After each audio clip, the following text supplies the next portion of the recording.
Vaccine skeptics might make trials a headache. This is Scrambled Eggs News. It will soon be critical for the NHS to start vaccinating people against flu to prevent hospitals being swamped with flu and COVID-19 patients this winter. Large-scale trials of COVID-19 vaccines, already underway in some places, are likely to start in Bradford in the autumn.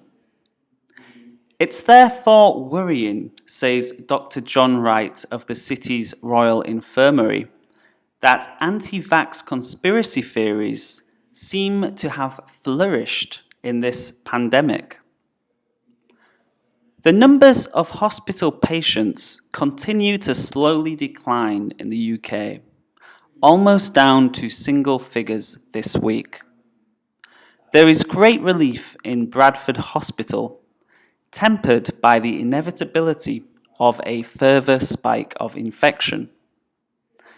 You may know of the warning from Game of Thrones, winter is coming, and never before has that phrase been so ominous.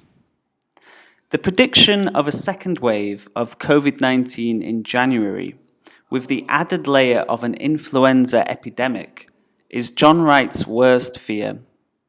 He and his team will be working hard to make sure they vaccinate as many people for flu as they can in the autumn.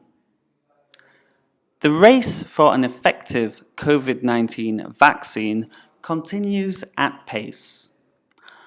Over 130 candidate vaccines have now been developed, and more than 30 are in clinical trials, with some showing promising early signs.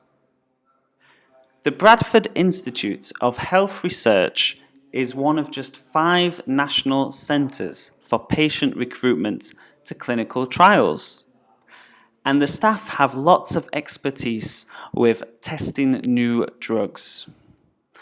However, vaccine trials are a completely different ballgame. Rather than trialling new drugs on a small number of patients with specific diseases, they will be testing new vaccines on hundreds and thousands of healthy volunteers. They have been exploring how they could use sports centres or community halls to recruit these volunteers and how they can scale up their research teams to cope with the numbers. They had been preparing for 2 different vaccine trials, only for the companies to pull them from the UK at the last minute and move them to the Americas. The pandemic fires have been dampened in Europe, but in the US and Latin America, they continue to rage. And if you are going to test a new vaccine, you need countries where the virus is still accelerating. But despite these 2 false starts, there will be further trials of other candidate vaccines. It's therefore important to win the support of the public so that they sign up to these new trials, and to do that, there is a need to counter some of the growing false news stories that the public are hearing on community grapevines, which are leading people to believe that the vaccines are harmful. This is Adam, signing off for Scrambled Eggs News.